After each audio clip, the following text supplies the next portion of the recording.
tous et à toutes et bienvenue sur BAM TV.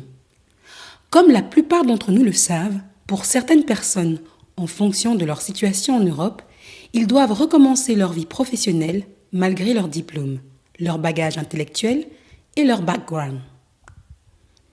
En effet, il arrive à certains de se reconvertir vers une autre formation indépendamment de leur volonté. Dans ce nouvel épisode, nos invités abordent les difficultés de réinsertion sociale et leur nouvelle vie. Monsieur Kassongo nous en dit plus.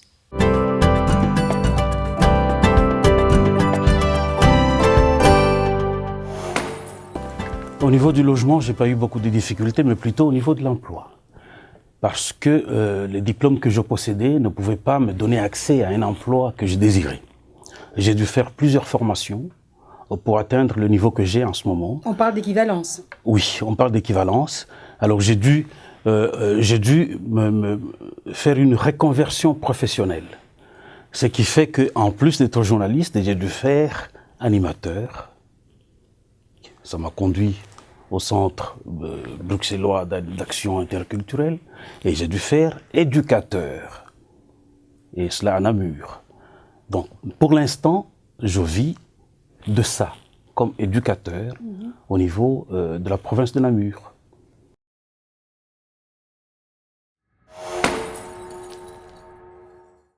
Quant à Madame Alla Avétissian, elle nous explique à son tour comment elle est devenue traductrice par concours de circonstances. 3 ans après, je parlais déjà un peu la langue et j'étais inscrite comme interprète bénévole, pas loin d'ici, dans un bureau de traduction. Et j'ai entendu parler qu'il y avait des ONG, notamment Médecins du Monde. Je devais y aller pour une raison de santé, pour moi.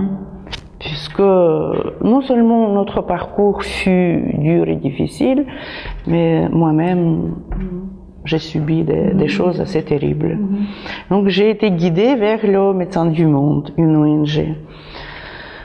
Et là, ils ont entendu que je parlais quelques langues, ils m'ont proposé de travailler avec eux, mais j'étais illégale. Nous étions illégaux à ce moment-là.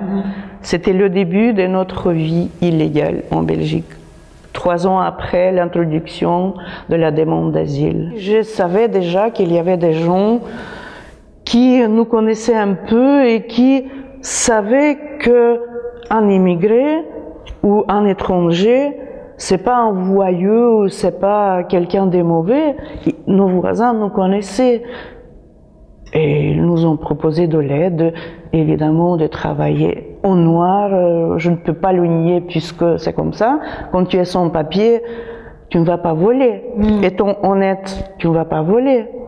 Donc tu proposes ton aide, faire des plats, faire de la pâtisserie, en échange d'un petit billet de 10 euros, 20 euros, ou bien faire des tâches ménagères, ou faire de la couture, ou je ne sais pas, de la peinture, je sais faire beaucoup de choses. Ici, je ne dois pas traire les vaches, puisque à Bruxelles, il n'y a pas de vaches. Bon, c'est pour plaisanter un peu, mais je sais traire les vaches, je sais conduire un tracteur. Mais vous voyez, tout à l'heure, j'avais cité Médecins du Monde.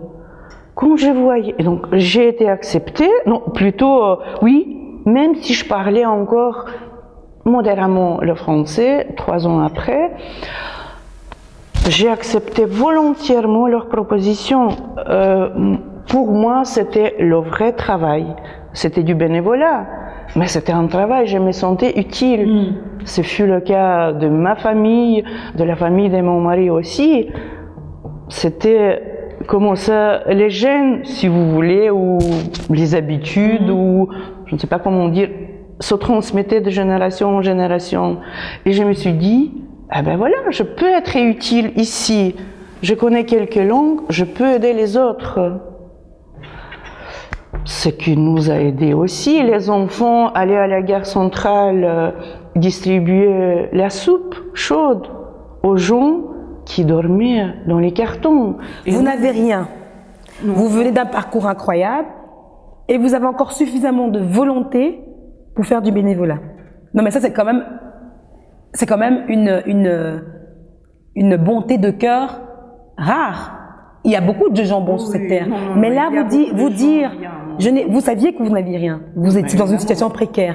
Mais vous étiez prêt quand même, malgré votre situation précaire, à dire, il y a pire que nous, on va quand même aller. Les enfants qui vont faire le bénévolat à la gare centrale, vous qui faites le bénévolat via le médecin du monde. Traductrice aussi, bénévole, effectivement. Merci de nous suivre et rendez-vous pour un prochain épisode.